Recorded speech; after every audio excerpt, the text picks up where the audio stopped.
Yeah, I don't know, but We're going to go live at 5:05, yeah. Oh, so you got 1 minute to get it all out. the tension is building. There's Dennis. Hi, Dennis. Hi.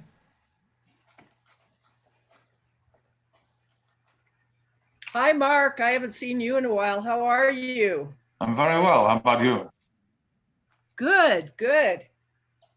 You look like you're in like a bookstore or something. Is that your house? Yeah, that's my house. That's my house. Very nice. Very nice. That's my office, actually. Beautiful. Beautiful. I love that tapestry with all the books around. It's really cool. Well, thanks. And hi, Jonathan Penton. Hello, how have you been doing? Good. How have you been? Not bad, not bad. We did the New Orleans Poetry Festival. That was a lot of fun. Cool. Nice. Yeah, a lot of long, difficult fun, but you know, fun. Well, it is poetry and poets, so you know.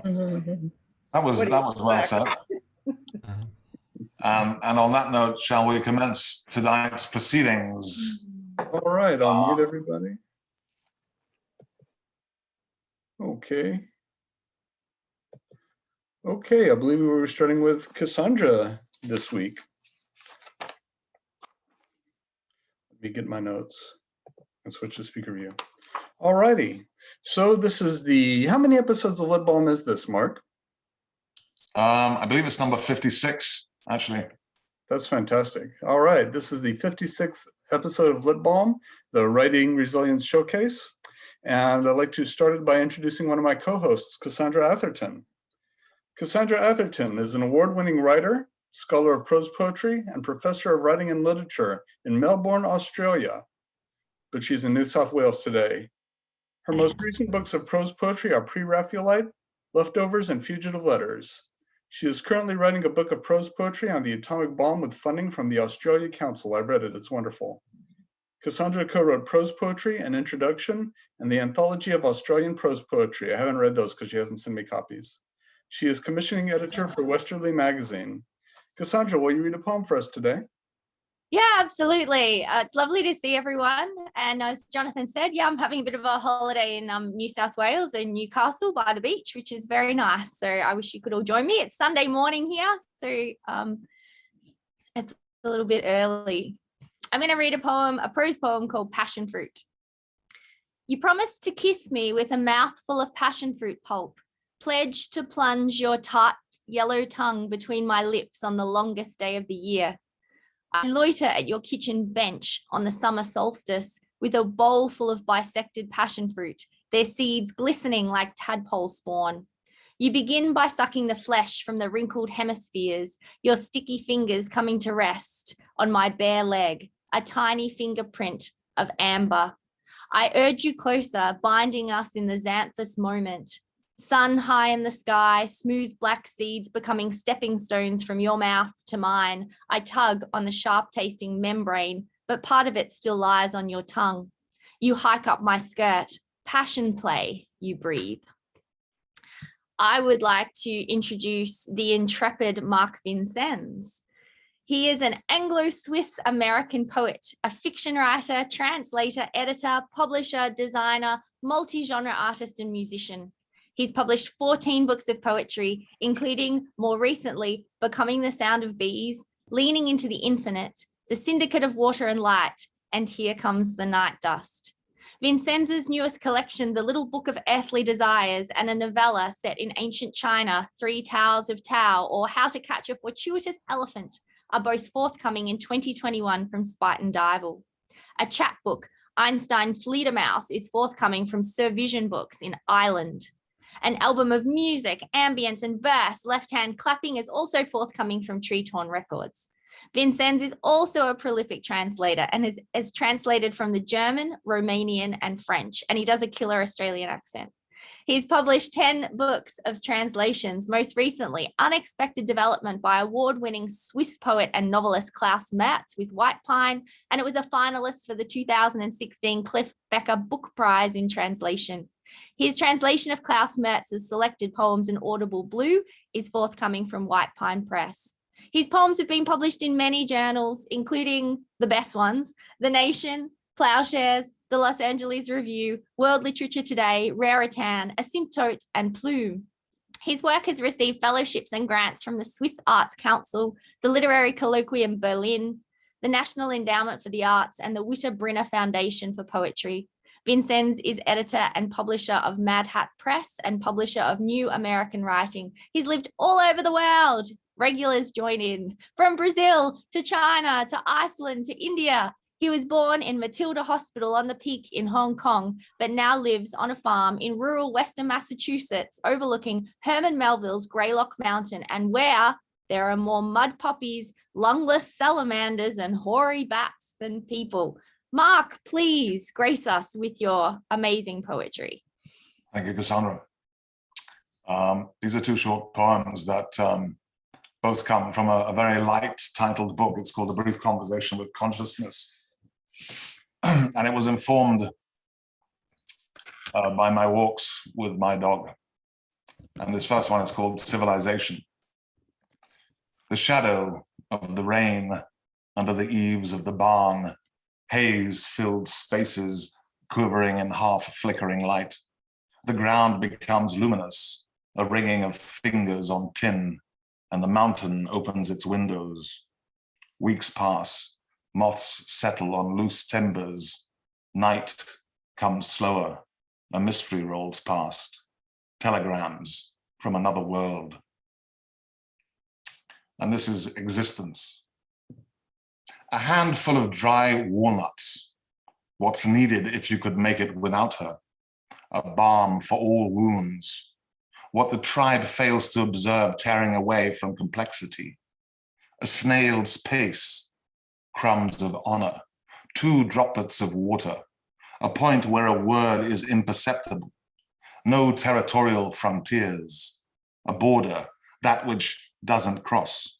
A halo of mist, memory without remembrance, frightening and anthropomorphic gods, innocence, trial by fire, that black bird pecking on the sill, objects, religious objectives, a gust of wind, righteousness, gibberish, native islands, all hearth, the event, code, not touching the bottom, more code, one eye open, camouflage, lessons taught by marvelous divinities, more content than form, control, nipped in the bud, something you can't say despite your ears, language and balance, everyday facts, the rest is art. And now it's my great privilege to introduce my great friend and co-founder of Lit Balm and founder of unlikelystories.org in 1998, a fantastic journal of literature and art. Since then, he's lent his editorial management assistance to a number of literary and artistic ventures, such as Mad Hat, the New Orleans Poetry Festival, Rigorous, and Big Bridge. In 2005, he founded Unlikely Books, which publishes 3 to 5 books of poetry a year. He's organized literary performances and performed himself across the United States. His poetry books are Last Chap from Virgin Press, Blood and Salsa and Painting Rust, Prosthetic Gods from New Sins Press, Winged City Chapbooks, and Standards of Saturday, Litfest Press. And more recently, the free e-chap Backstories, which I urge you to download from Argotist eBooks for free. Welcome, Jonathan. Thank you, Mark. Okay, I occasionally use tarot cards as writing prompts, and this one is loosely based on the 2 of Cups card from the Rider-Waite Tarot. It's the Rod of Asclepius, and it starts with, what can you give away but not sell? It's sex. Between us is a snake. We are drinking, always drinking. Between us, 2 snakes. 2 snakes between us, wound round a staff. We undress, we entwine. The snakes are pythons, whom Apollo killed. The snakes are lovers, whom Tiresias killed. They are of Hermes, traveling, commerce, communication. They trade in things we understand. We don't know much Apollo, though. We don't know Tiresias at all. We know health insurance companies. We know the US Army Medical Corps. We get it twisted. We mismeasure the snakes. We confuse their spots. How would we know the difference between a python and an Asclepion anyway? We mistake two snakes for one. We look for medicine in our mercantilism. We look for healing where our hearts should be. All righty. I'd like to welcome back Larissa. Larissa was one of the founders of Lit Balm, and she's since retired from that role, but she's here today as our guest MC. Larissa Shmailo is a poet, novelist, translator, editor, and critic. Her new novel is Sly Bang. Her first novel is Patient Women from Blaze Vox, the new one's from Spiked and Dival. Her poetry collections are Medusa's Country from Mad Hat, Special Characters from Unlikely Books, In Paran from Blaze Vox, the chapbook, the wonderful chapbook A Cure for Suicide by Cervena Barba Press, and the ebook Fib Sequence from Argotist eBooks. I believe that one's free as well. A new poetry collection, Dora Laura, is forthcoming from Salmon Poetry. Her poetry albums are The No Net World and Exorcism, for which she won the New Century Best Spoken Word Album Award. Her work has appeared in the anthologies Measure for Measure, an anthology of poetic meters, Words for the Wedding, Contemporary Russian Poetry, Resist Much, Obey Little, Poems for the Inaugural, Choice Words, Writers on Abortion, and over 30 others. She's the original English language translator of the first futurist opera Victory Over the Sun, which was performed at the Los Angeles County Museum of Art, the Garage Museum of Moscow, the Brooklyn Academy of Music, and theater and universities worldwide. She edited the anthology 21st Century Russian Poetry from Big Bitch Press, and has been a translator on the Russian Bible for the Eugene A. Nida Institute for Biblical Scholarship of the American Bible Society. Her mission in life is to help mentally ill people through writing. All right, Larissa, will you read for us today?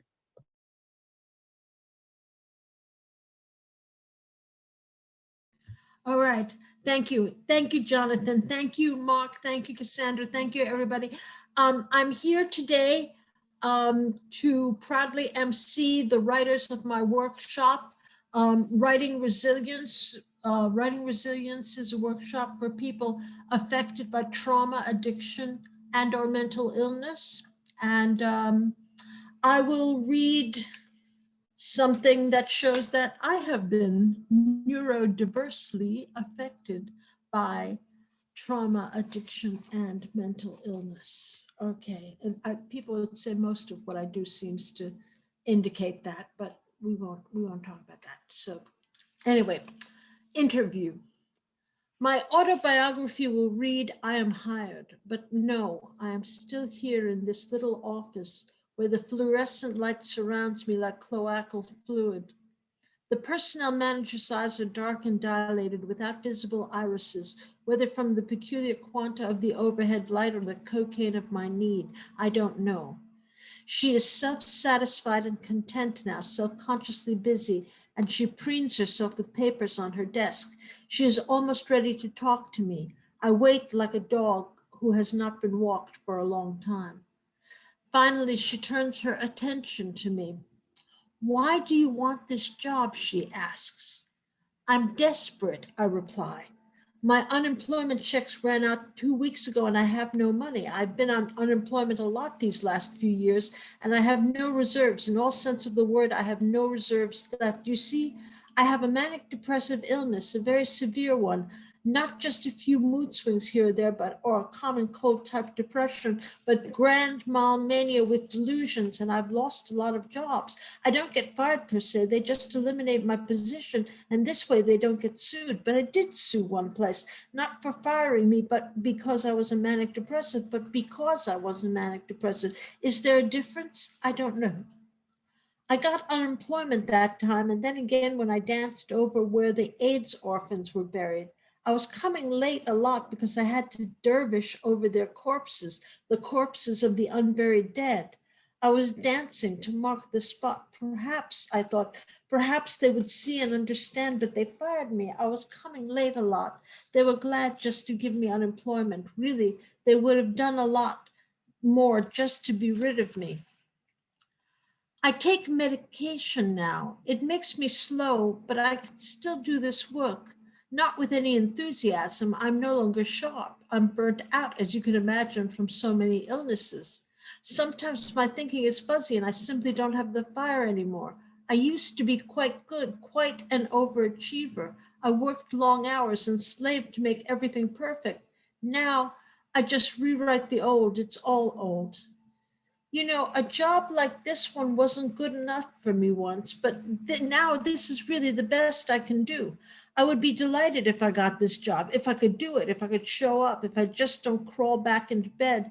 But you see, I live entirely on the charity of my mother. The alimony runs out soon. I was always so confident in my ability to take care of myself, to come back from any disaster. That's gone now, you understand? Completely, utterly gone. I used to think I could change the world. Now I don't think I can change my sheets. Does that answer your question? You know, your pupils are so dilated. It's an interview, a two-way street. Have you seen into me? I can't see into you. Maybe you're a manic depressive too. Maybe you rush out from here every day to the office of a waiting shrink to weep and scream your despair, to say, I can't go on, it hurts too much. I see your irises now blue like mine and know you have lived without sickness and without despair, and your normal life of normal frustrations and no huge events looks at me without a trace of pity. This interview and our interaction is the worst thing that will happen to you this month. I know you've had your troubles too. It's just that I've had to come back from a place that doesn't even exist to sit here today, and I'm so tired I could just die. If I could do it, I would, but I'm afraid to jump and the pills just don't work. If this were the 30s, you would give me a break. Back then, no one pretended things were just fine. People liked homeless people, called them hobos, gave them jobs. I gave my diamond engagement ring to a homeless man last year. I gave all my clothes away to the poor because I was confident back then. Do you know what I would do for 1 ounce of confidence today? I stopped and the fluorescence ate my words. The papers on her desk absorbed the sounds and around me like sewage.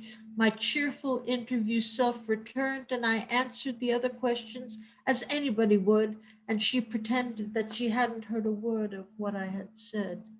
Thank you. All right, now we have the participants of the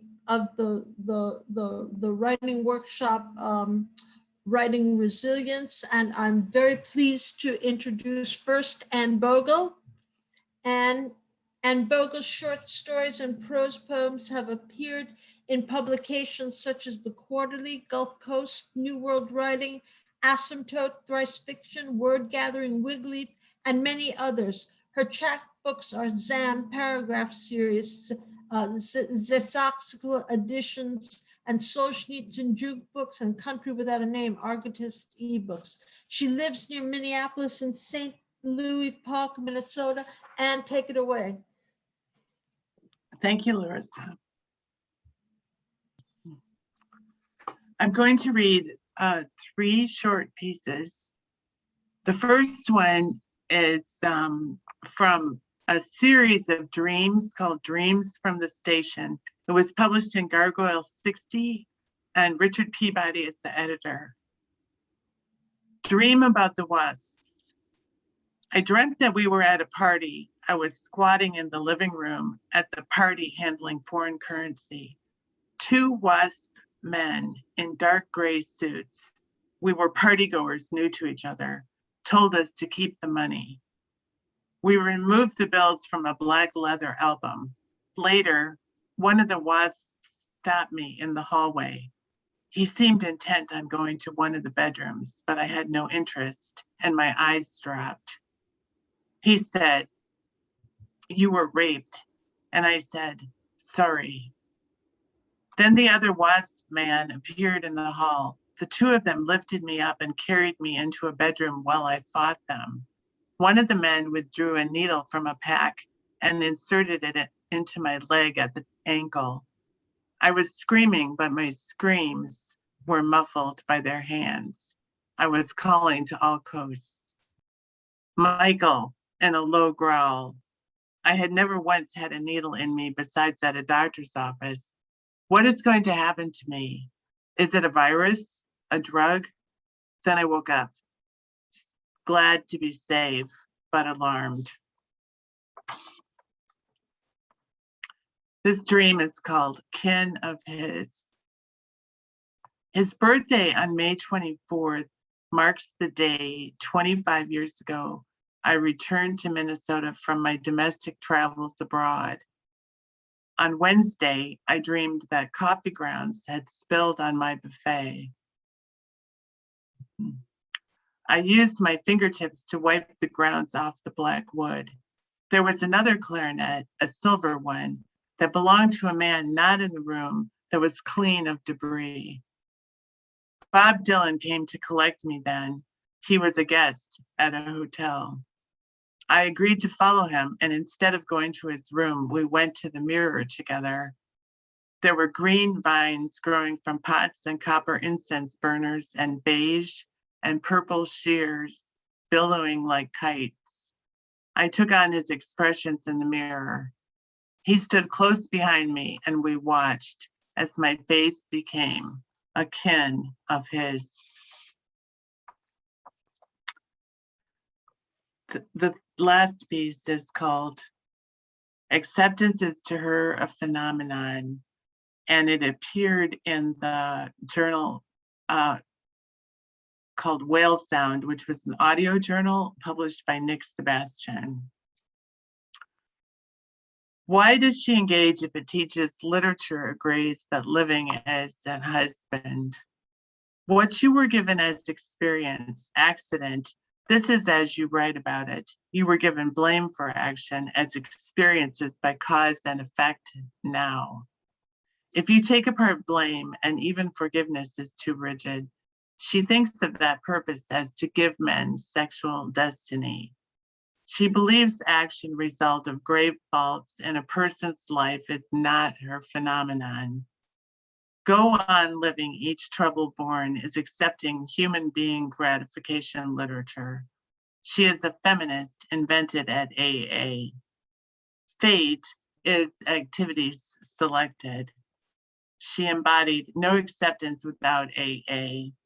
She is invited to live the many of them her own, that in others, such as specifically her husband, caused by the person in it.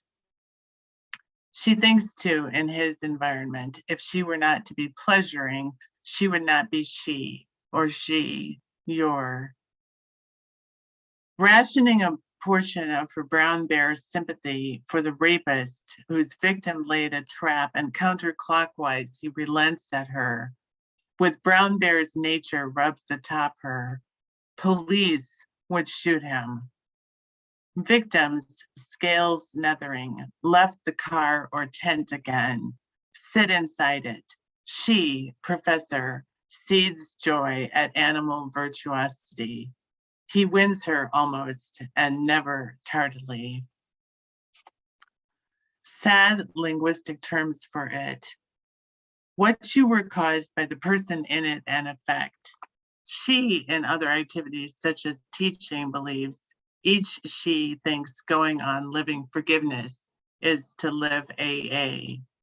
She has give men, she is a feminist. Not to be she is embodied. She thinks of her grave faults invented at AA. She believes no teaches literature given as an experience. This is as you believes action in a person's life as human being is to blame for action in rigid. Acceptance is the phenomenon, accepting that she was born specifically, her now husband. Sexual, her husband, she would not be in of them her own. Why does she, if it agrees that living is an accident by cause environment? If you take apart she, her destiny, she believes fate is and even about it. you were given as without literature purpose, that is the result of if she were. Sympathy for the rapist left the house again with brown bear's nature, what animal virtuosity, wins almost and never tardily relents at her. Brown bear rationing a portion of her. Victims, scales nethering, sit inside it. She, Professor, goes joy, at whose victim laid a trap for him, climbing on her professor and counterclockwise. Police would shoot him. Thank you.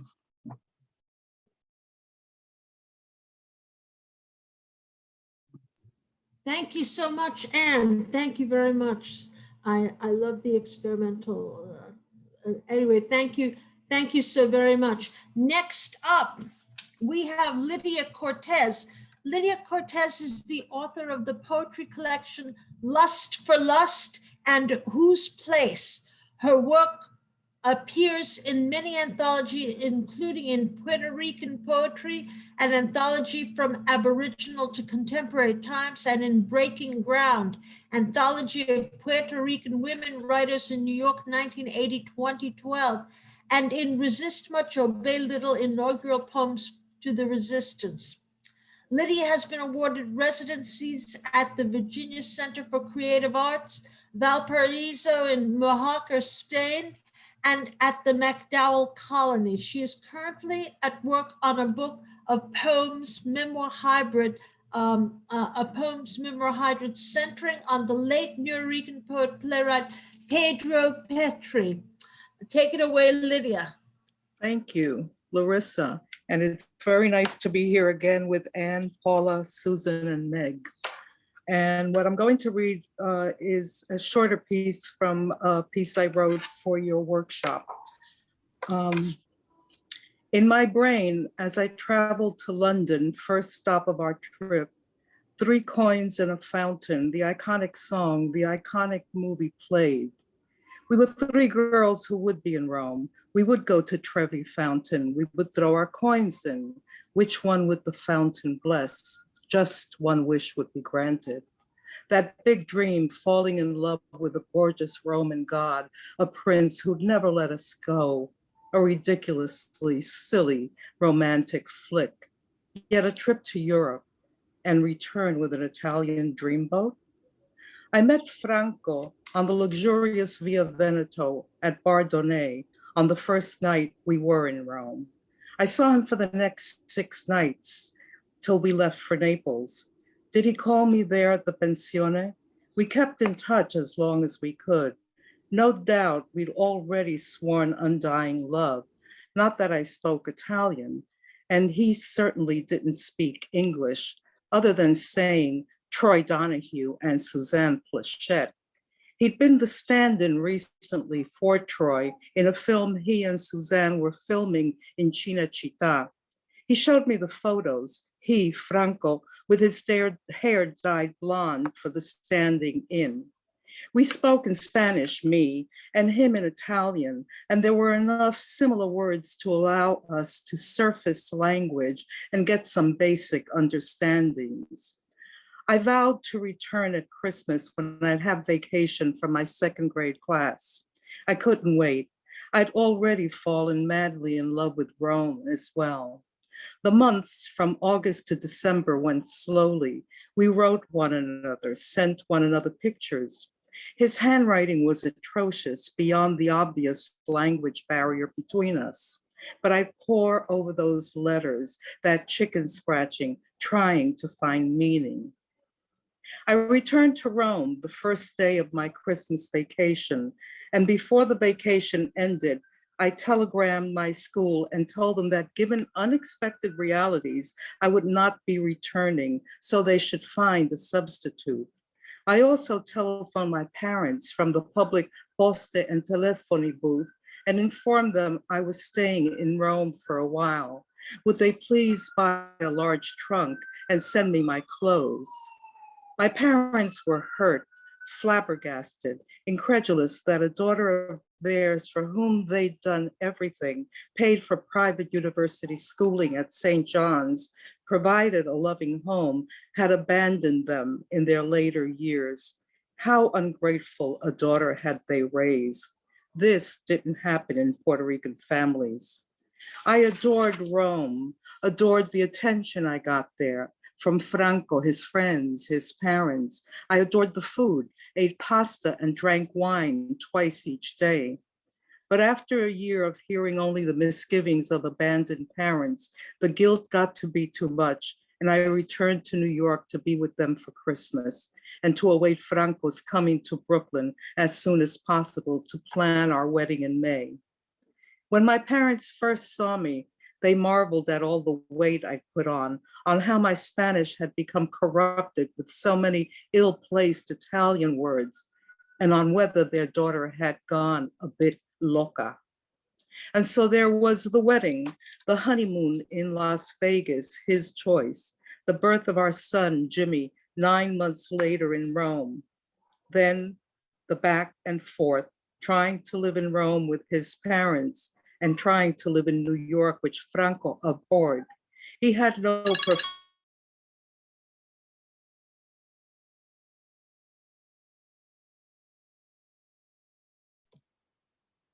Lydia, we can't hear you.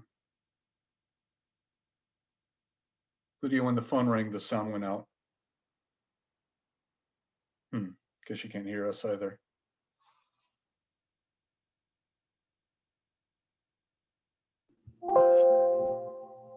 Lydia, we can't hear you. Lydia? Yep. We couldn't hear you, so keep going though. Go ahead. When the phone rang, the sound went out. Okay.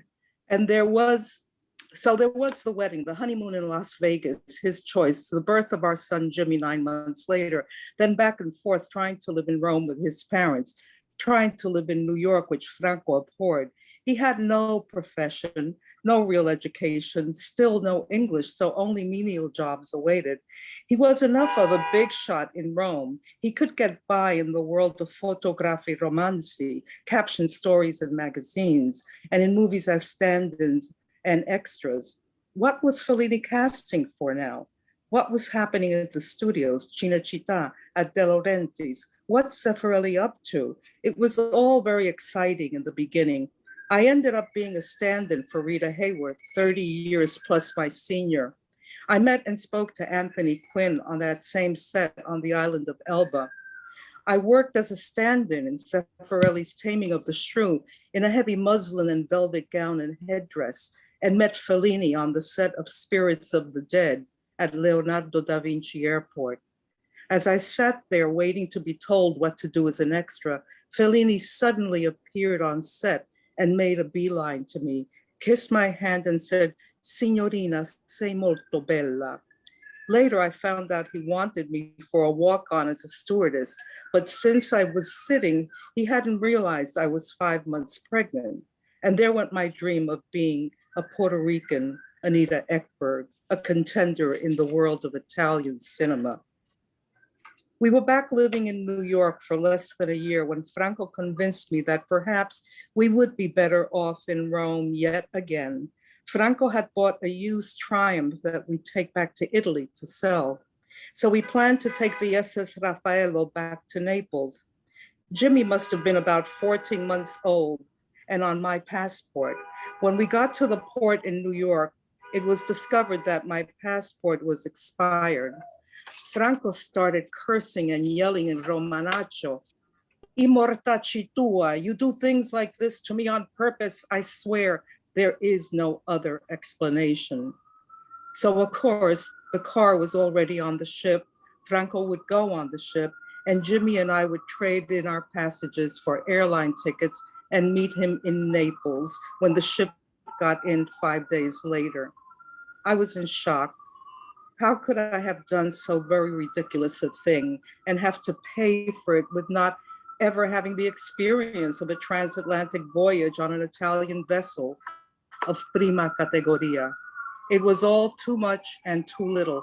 And right there, without saying a word to anyone, I began planning how I would expedite a new passport and research how I would meet the boat at Algeciras, the port in Spain, near where it would dock offshore for several hours. It was a crazy plan out of my non-accepting brain that I would miss the trip of a lifetime. And so began the scheme. If there had been any hitch or glitch along the way, I would have been fucked. I would take a plane from New York to Madrid, then another from Madrid to Barcelona, then a bus trip of some 5 hours to get to Algeciras, and then wait there for several hours in an empty restaurant at dawn with a baby in tow till the dinghy would come into port and I would be able to spend that one last night on the SS Rafaelo. And I'd surprise dear Franco. Somehow it all worked out. After this momentous trip and going back and forth between Rome and New York 2, 3 more times, came the announcement, mine, that I wanted out, a divorce, followed by meeting with a lawyer, followed by the kidnapping the very next day, my 4-year-old son taken back to Rome. Thank you. Thank you. Thank you, Lydia. Thank you, Lydia. So would you be my travel agent? Thank you. I would like that. All right. Next up, we have Paula Curci. Paula Curci hosts and produces Library Corner, the place where poets and songwriters meet, on WRHU.org and 87.7 FM radio, Hofstra University. Paula also produces What's the Buzz, produces the What's the Buzz Minute, a public service announcement segment. Paula has been a community volunteer at WRHU for over 19 years. Previously, many may recall Paula as the host of What's the Buzz at the International Broadcast Show, on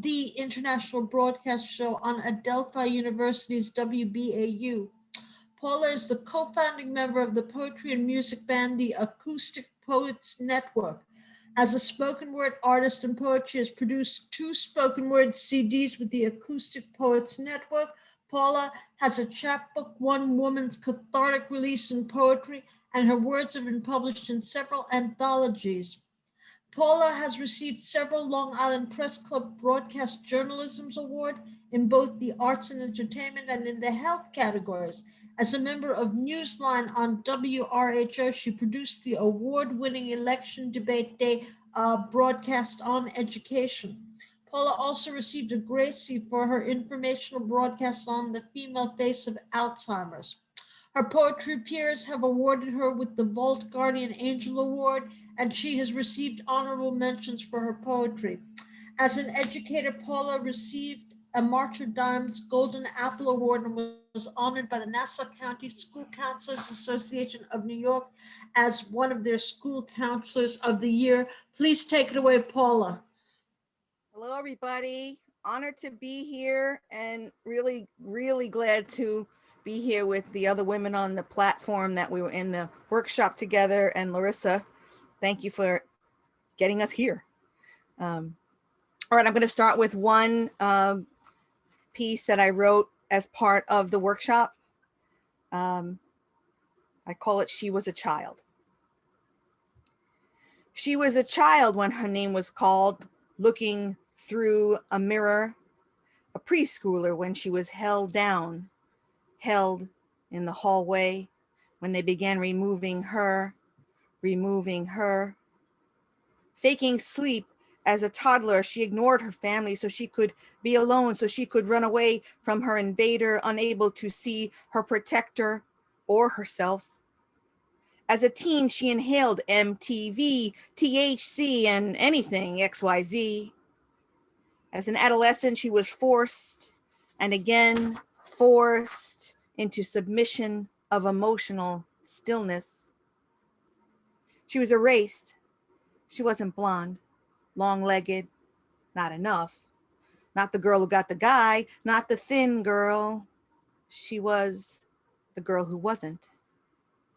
She was a young adult when she gorged late at night, and as an adult, she continued to heave and heave gagging on the feelings she didn't know how to control.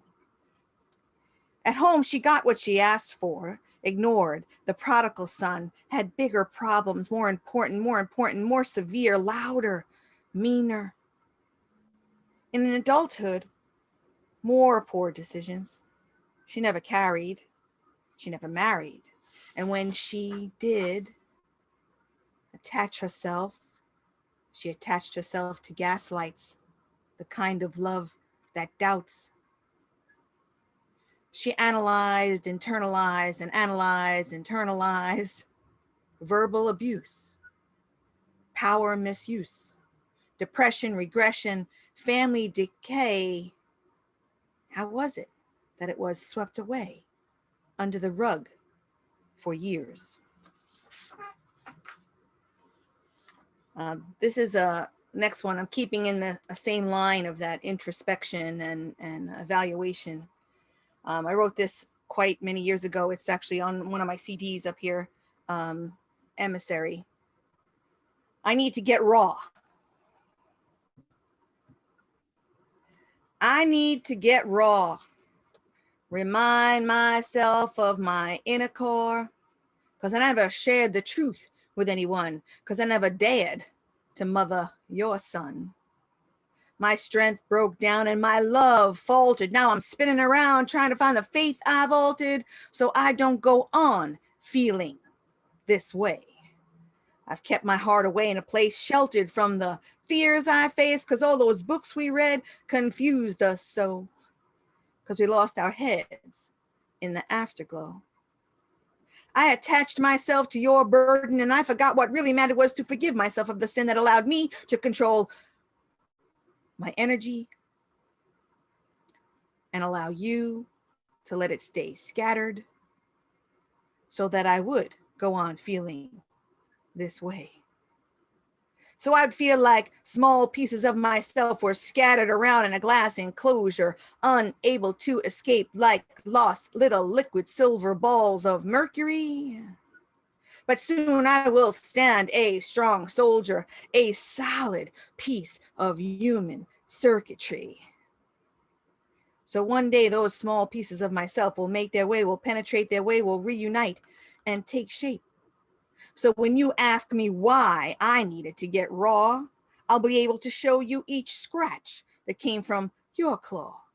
Because by then I will have rid myself of your lies and I will have developed the sight to recognize the power my future can hold, and I won't blame my pain on your insanity anymore. I will reclaim my life for all of humanity, and I will no longer go on feeling this way.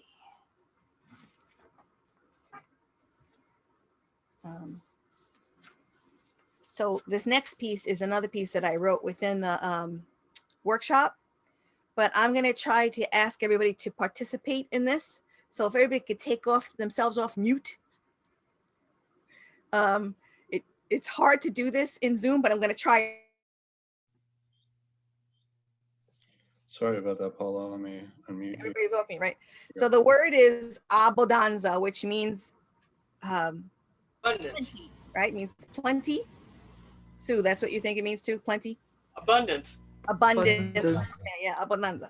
So I'm going to ask everyone, when I raise my hand like this, I want everybody to say abundanza, but say it 3 times because Zoom is so slow. We're going to not catch everybody, right? So let's try it. Abundanza.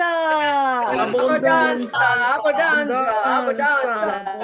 Abundanza. Abundanza. Excellent, excellent. So this is supposed to help us be a little bit more in a awareness of happiness stage, right? Have some awareness of when times are good. And part of the workshop prompt that Larissa gave us was find a moment in life where you can remember, something joyful. Okay. Abundanza.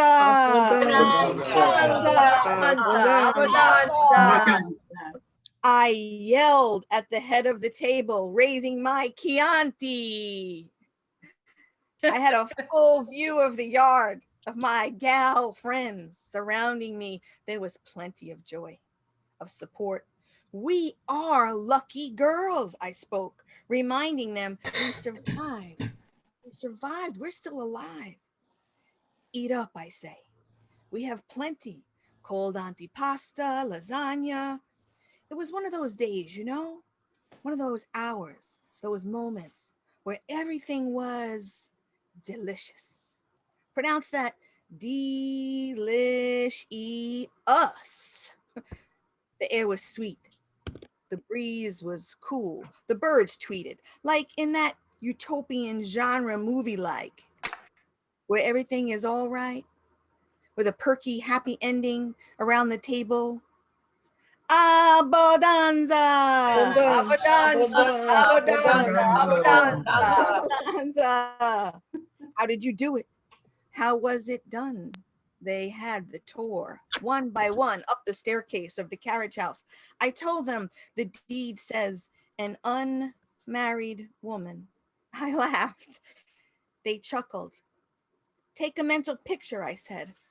We have plenty of hours, of moments, of laughing to do, but this day, like all days, will be over. So look around, record what you see, not the house, not the yard, not the furniture, but you and me. Let's remember our worth, our friendship, and how it feels to be free. Abodanza! Abodanza. That's it. Thank you, guys. And thank you for being here, Lit Balm. Thank you, Paula. Abadanza.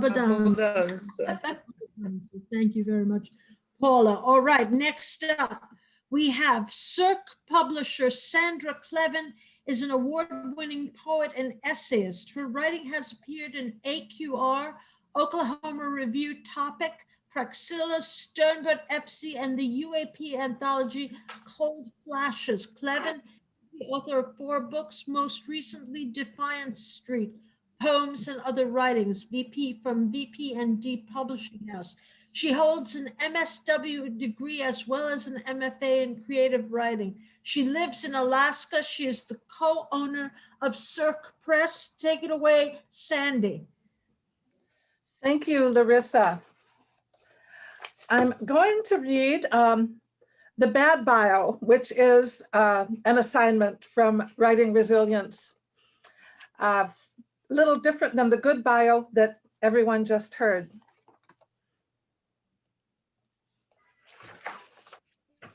Give me just a second here. Okay. It's 11 pages, but I will read just part of 3. 1945, the world would end. I was born to high school kids who met at the ice rink. Neither were skaters of merit. I start this account having just sucked to death about 20 cherry menthol cough drops. With all this menthol, one's pee will sting. But this is just an aside, the one with useful information. Valentine birth for this unwelcome baby, a first grandchild on both sides. Grandparents arrived by boat from Norway and Sweden in 19 early something. One family Lutheran, the other of a severe fundamentalist take. This would lead to trouble later. My mom, 16, her new husband, 17. Dad goes to night school to get his diploma, but mother never graduates. This tiny family spent the balance of the war in Oakland, California. Dad in the Coast Guard marching band. We settled among relatives in Seattle when I was about 2, and mom by then expecting her second child. I did these things. For no reason, as my dad shaved, I dropped his watch into the toilet and flushed it. I do remember Dad's unbelievable shock and his puzzlement about how to try to retrieve it. Seems it was gone for good. Then, 1949, when I'm 4, there's this annoying kid. He said, "You can't hurt me." The thing is, I could hurt him. He was standing right next to me at the top of the stairs. What was he thinking? It was easy. 6 steps down to the concrete. He screamed and cried, I tried to explain I was just establishing truth. No rancor, the little shit. Also, age 4, spit stolen hard candy into my closet to avoid getting caught with it. Had a child's record player, played a tisket, a tasket, a red and yellow basket. Much older would lie to my aunt that I had not eaten chocolates when babysitting for her kids. Sandy, there's no one else who could have eaten it. It wasn't me, I lie. My dog Skippy died. When Dad found him dead, he waited days to break the news. Devastated. Then I began to be afraid my mother would die. As the marriage dies, Dad wants me to pray with him to get Mom into heaven. When 2 or more are gathered, the prayer will succeed. This is for the distant end of her life, but clearly he thinks she is a sinner. She doesn't like him much either. To her, he's a stick in the mud. By the time I'm 10, they've got 5 kids, but the center will not hold. I feel unpopular. No one wants to be my friend. I do anything to get out of school. I'm in the nurse's office all the time. I count the dots on the ceiling tiles. I try to heat up the thermometer with friction from my rough tongue. I cry on the playground. I silently love many cute boys. I have loved fantasies that I enter before I fall asleep where some cute boy calls me sweetie pie. As a kid, I've never seen a naked adult. If I go in to wash my dad's back, he places a cover-up washcloth at his crotch. Mother's body remains a mystery. I see the word fuck on a deserted house. I have no idea what it means. At dinner, I say, I learned a new word today. It's fuck. Mom nearly laughs. I see her cover her smile. Then she says menacingly, that's a bad word. I never want to hear you say that word again. I say nothing more. Later, asked my aunt, Mom's younger sister, 3 years my senior. She told me what it meant and then added, that's what you do to have babies. No, I love babies. How is this ever going to happen? I find true story magazines in the bathroom.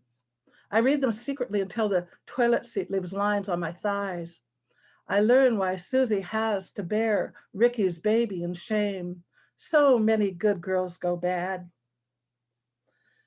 Before the divorce, Mom started working at Scotty's Drive-In. She wears knee-high boots and a tartan kilt.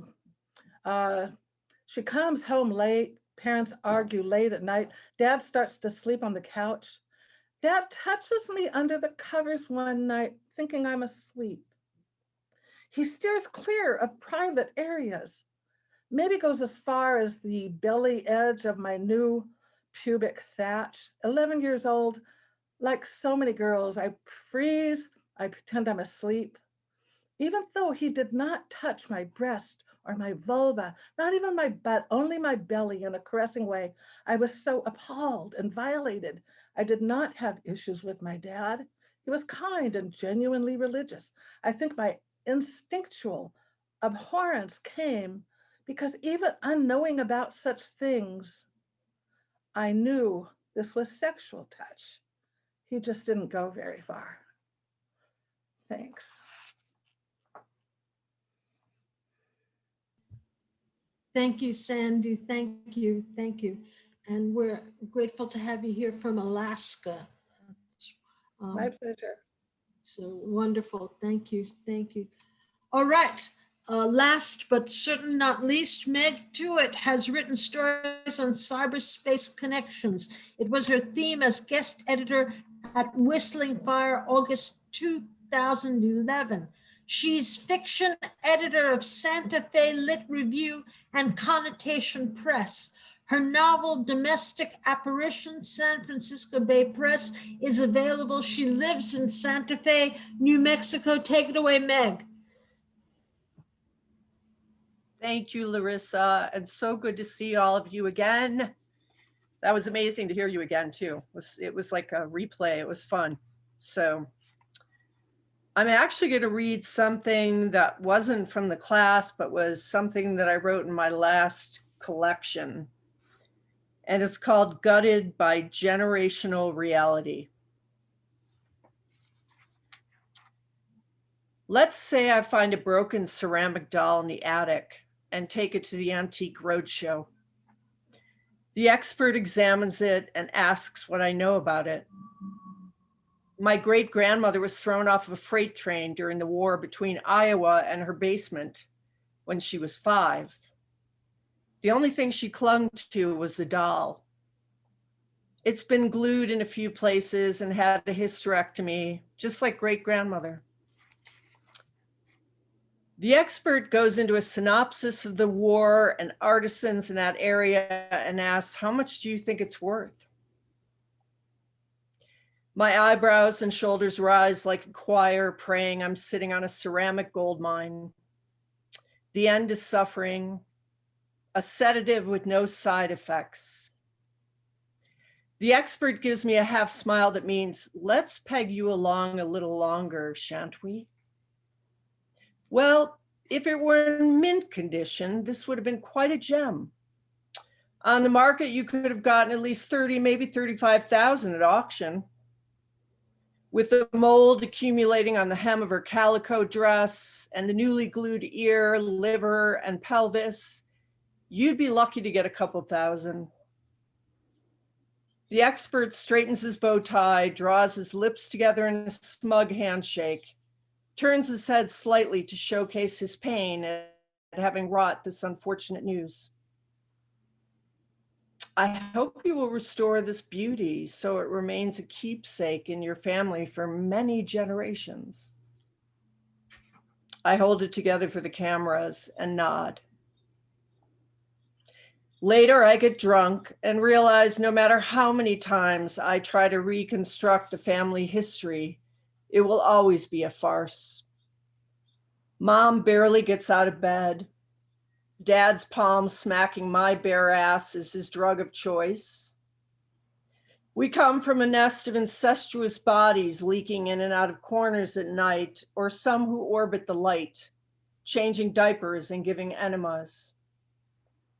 So I start gaslighting the family, exchange half of Mom's antidepressants with aspirin. Can't water down her vodka. She's already nailed me on that one. Stick a shriveled dick pic between Dad's Buddhist books. Put decaf in the regular coffee bin, ground up a ripe peach and set it in Dad's Audi under the seat with the windows open until the car is swarming with gnats.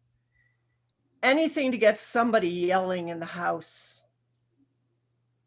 His spankings are acoustic echoes of clapping skin with clenched teeth behind closed doors. His rage is a spectacle of muted ejaculations. Sad part is I never notice. Mom and Dad get headaches from lack of caffeine. Dad rarely reads, just collects books. Sprays his car with Raid and takes more aspirin, which could or could not be one of Mom's antidepressants. Mom buys a pair of gallon vodka bottles each week instead of one. So next thing I know, I'm awake in the ER and then on my way to Bubbling Springs Healing Center, better known to its occupants as barfing, spasming, heaving, and crawling.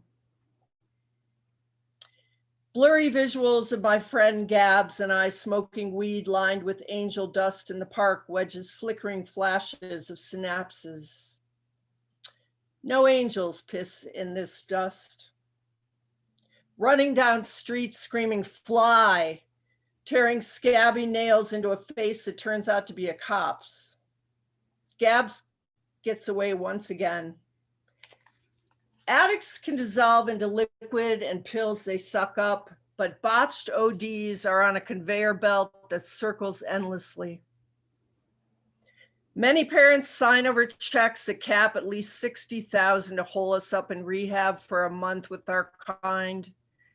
Though we are unsure of whose kind it is when we escape the goat, sent to the desert for the beastly doings of the family. Leviticus might have found a more pastoral way of putting it.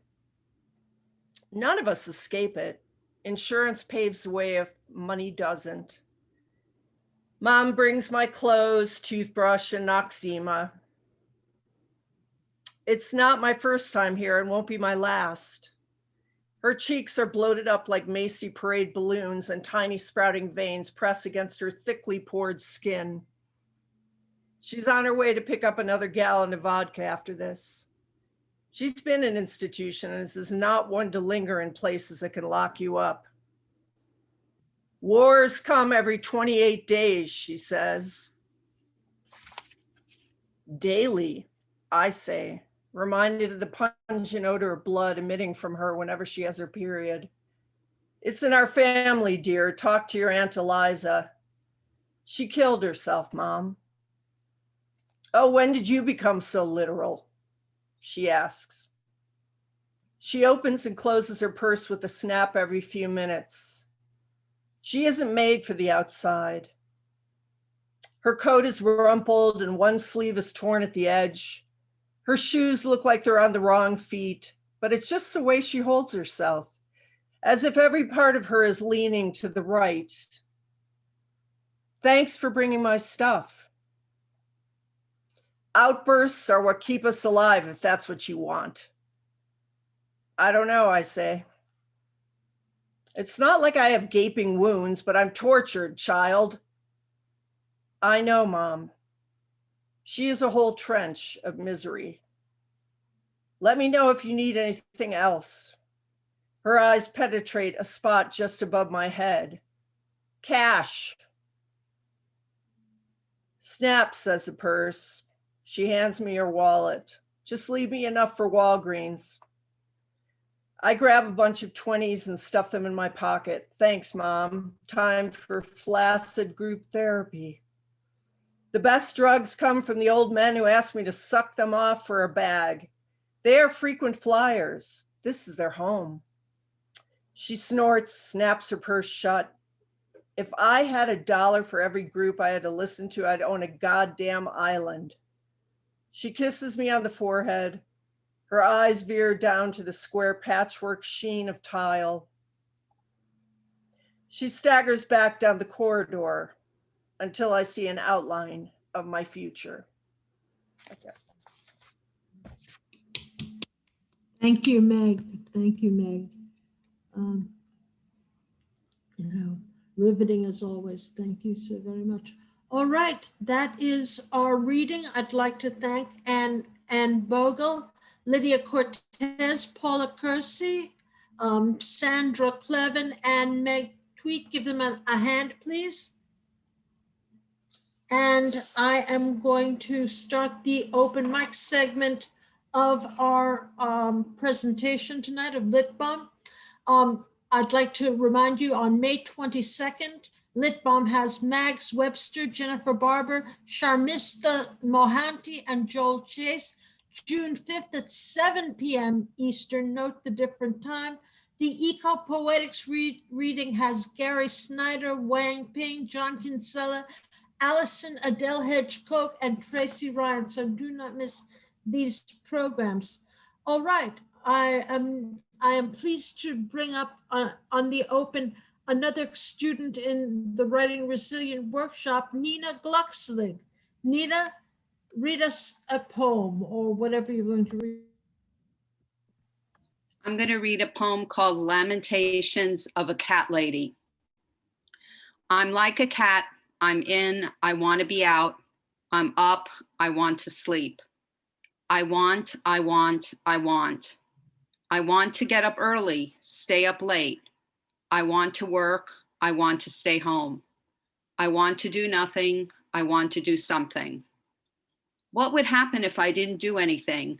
Sip an iced coffee with whipped cream, eat a piece of truffle bittersweet chocolate, let myself rest like a bumblebee on a flower, instead of the busy bee people see me as.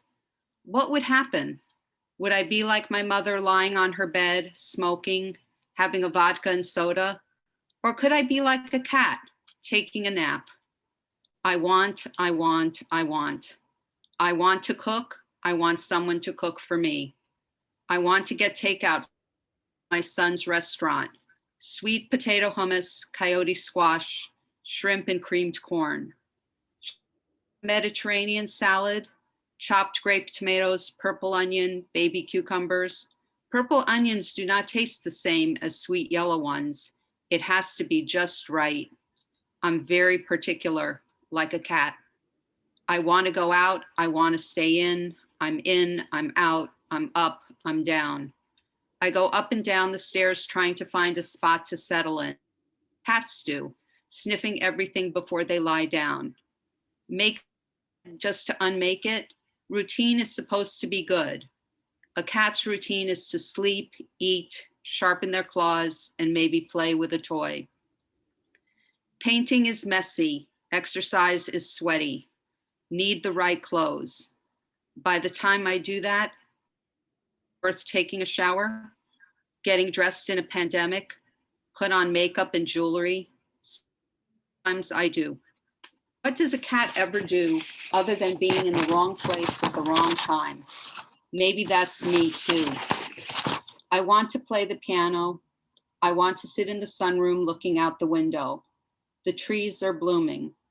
Cats love to sit in windows. Now the day is almost done. Time to take out the trays for dinner. What will it be?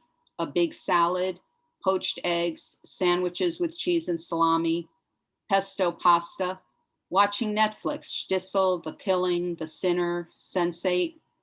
I should be doing something else. I'm never where I want to be. Nothing is ever enough.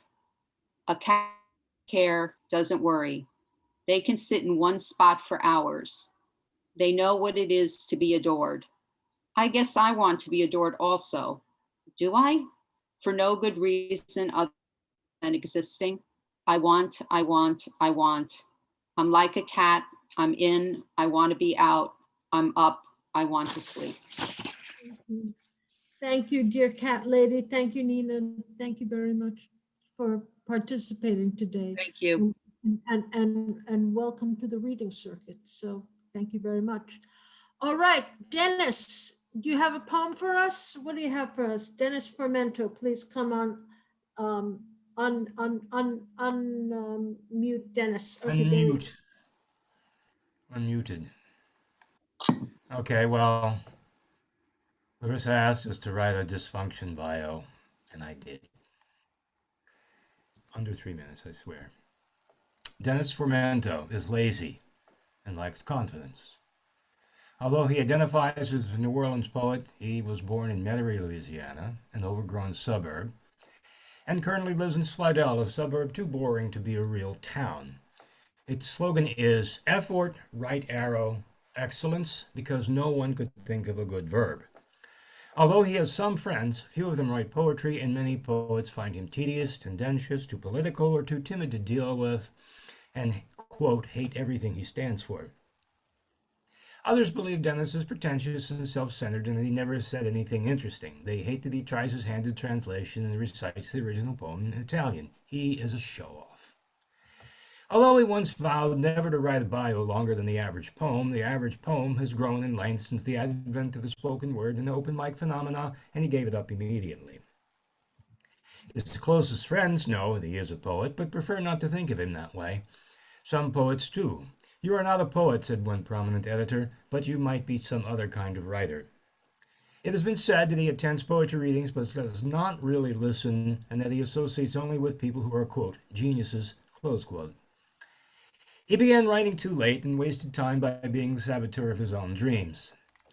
Dennis has given up on more writing projects than he has started, and has blown more opportunities than he deserves to have.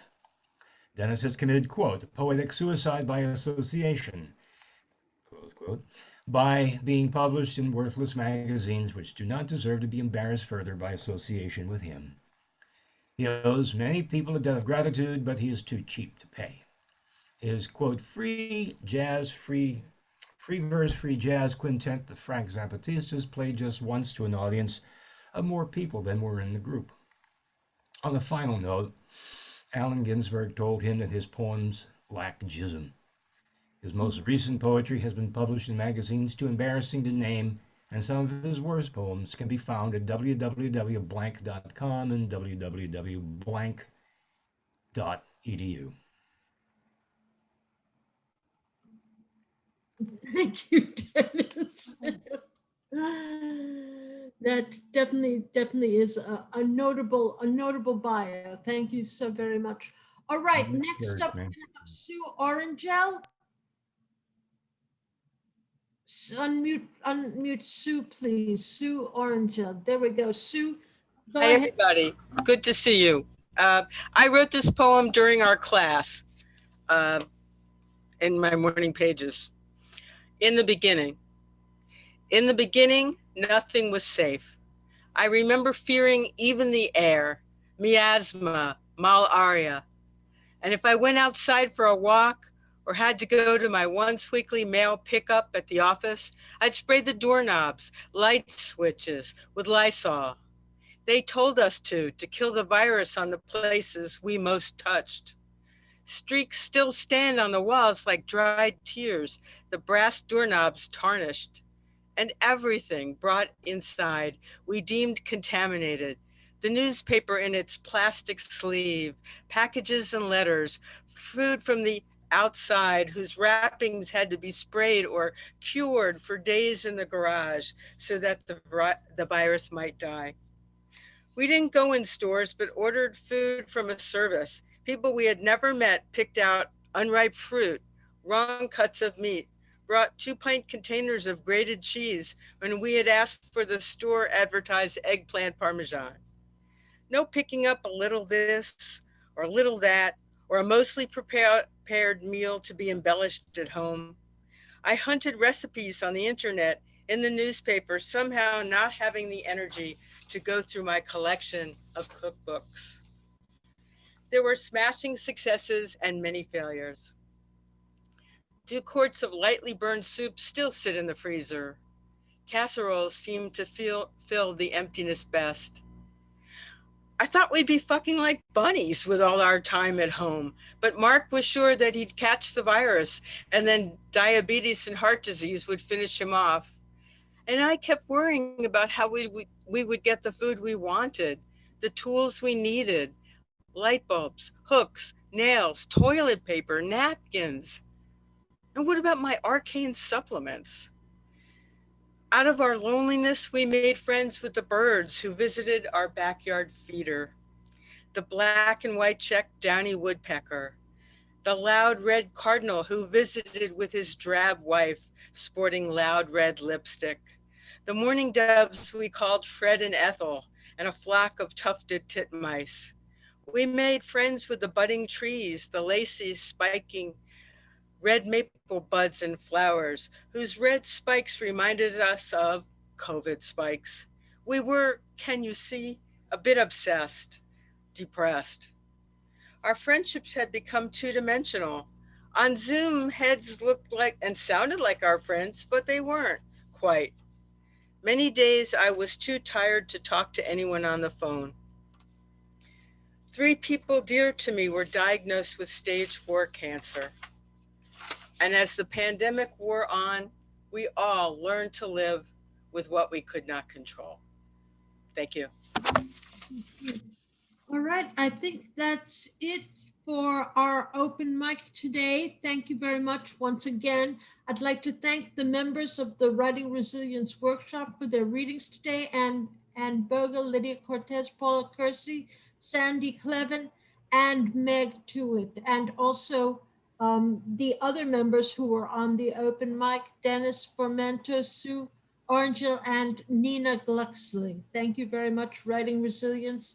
We write our stories to increase coping and resilience, and we are a resilient bunch. Okay, so come next week when Lit Balm will feature Max Webster, Jennifer Barber, Sharmistha Mohanty, and Joel Chase. And also June 5th, a special presentation at 7 p.m. Eastern, the Eco Poetics reading, Gary Snyder, Wang Ping, John Kinsella, Allison Adele Hedge-Cook, and Tracy Ryan. Do not miss. Any last words for us, Jonathan, Mark, Cassandra? Jonathan? Wow, everybody's shy today. I'm happy to go. Go for it. Is Cassandra here somewhere? I can't see her. Yeah, I'm here. Oh. Yeah, you always do a great finish. I think you should read a poem to finish. Well, I was thinking I might read one from Werner Lutz, you know. This iconic Swiss poet who I translated, who passed away in 2016. Thankfully, I got many opportunities to hang out with him in his little chalet in the mountains in Appenzell, overlooking this unbelievable glacier lake. And yes, this is a 4-line poem that I translated from Werner's Joan. Oh yes, verse is bric-a-brac, ding-dong, and not worth the words. Thank you, everybody, for such a wonderful night.